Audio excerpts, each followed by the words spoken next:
Air या बायसिकलवर opposite डायरेक्शनमध्ये force apply करेल आणि त्या फोर्समुळे ही सायकल काही वेळानंतर, काही दिवसानंतर किंवा काही वर्षानंतर थांबली जाईल. It depends upon force exerted by this air. जर फोर्स जास्त असेल तर लवकर थांबली जाईल, फोर्स कमी असेल तर लवकर थांबली जाणार नाही. दॅट इज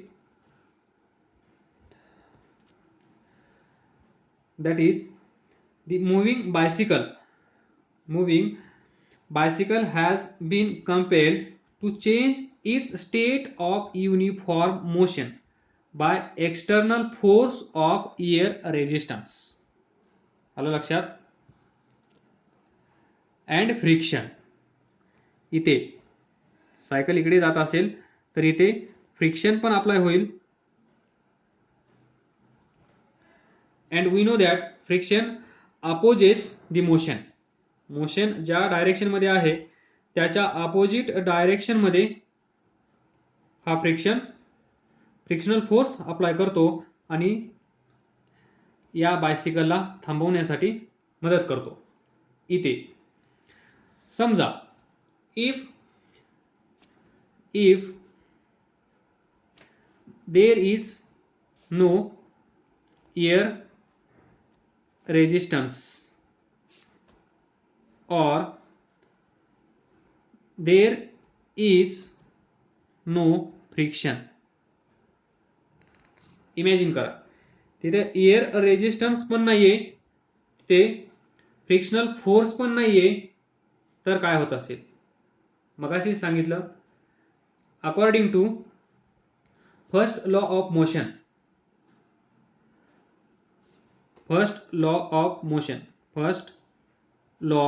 ऑफ मोशन काय आहे?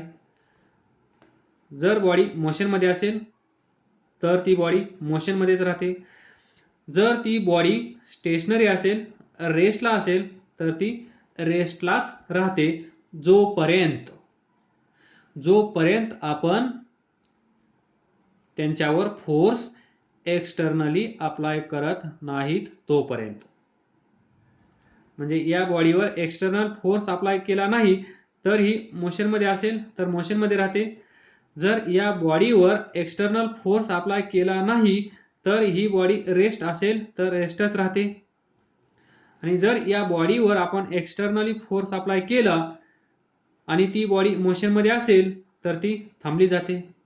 जर या बॉडीवर आपण एक्सटर्नली फोर्स अप्लाय केला गेला तर जर ही बॉडी रेस्टला असेल तर ती रेस्टलाच राहते. हे आहे, याला आपण म्हणतो first law of motion, Newton's first law of motion.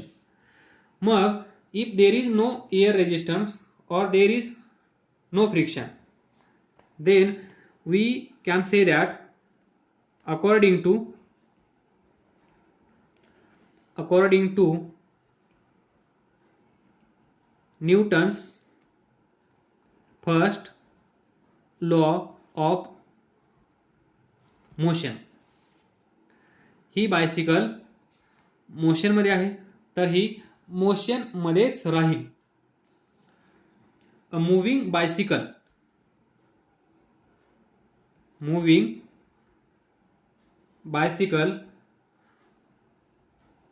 would go on moving forever. म्हणजे कधीही ती थांबणार नाही, ती अशीच चालू राहील continuously. It would not stop by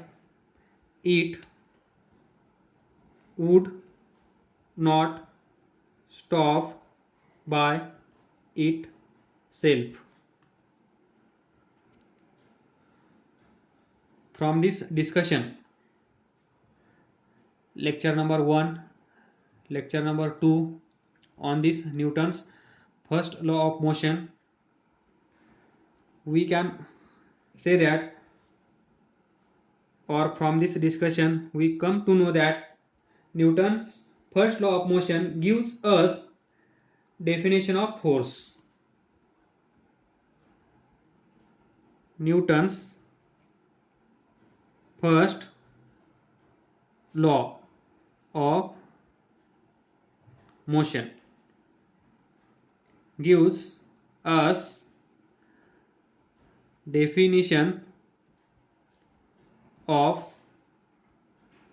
force. पहा, जर फोर्स नसता तर जी बॉडी स्टेशनरी आहे ती स्टेशनरीच राहिली असती. जर फोर्स नसता जी बॉडी मोशनमध्ये आहे ती बॉडी मोशनमध्येच राहिली असती. म्हणून from Newton's first law of motion we come to know that this definition of force. And what is this? Force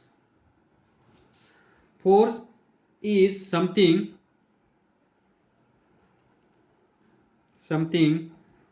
which changes or tends to change the state of rest or state of uniform motion of body. तर पहा, force is something which changes or tends to change the state of rest. म्हणजे ही stationery body आहे, या बॉडीला motion मध्ये आणण्याचं काम कोण करत असतं? Force. Second, state of uniform motion. जर ही बॉडी मोशन मध्ये असेल तर या बॉडीला स्टॉप करण्याचं काम कोण करेल? तो असेल force. That is force is something which changes or tends to change the state of rest or state of uniform motion of body. That is, in other words, we can say that force is an influence. Force is an influence.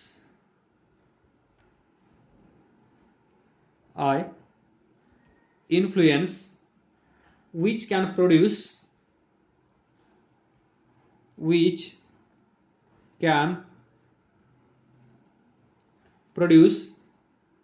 acceleration or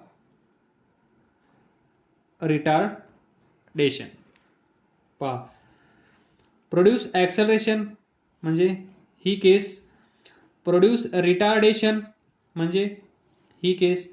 G body मोशनमध्ये आहे त्या बॉडीला थांबवण्याचं काम चालू आहे या फोर्सच्या मदतीने, म्हणजेच काय होत असेल तिथे? रिटार्डेशन. जी बॉडी स्टेशनरी आहे ती बॉडी मोशनमध्ये आणण्याचं काम चालू आहे ते कुणाच्या मदतीने? फोर्सच्या. म्हणजेच काय होत असेल? ॲक्सेलरेशन. पूर्ण लिहा, acceleration, and this is retardation. Next, force is vector quantity. Force is vector quantity. Vector म्हणजे काय? It has magnitude and it has direction also. म्हणजे जिथे मॅग्निट्यूड आणि डायरेक्शन असेल त्या फिजिकल क्वांटिटीला आपण काय म्हणतो? वेक्टर. Vector quantity.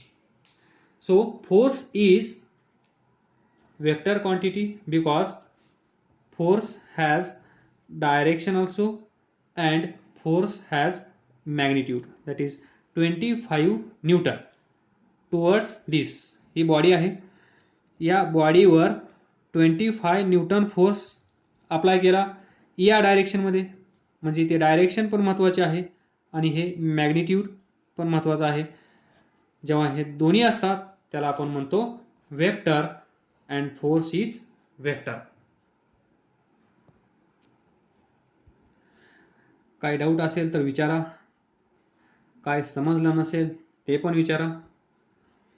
अभ्यास करत राहा, पुढे जात राहा. All the best. थँक्यू.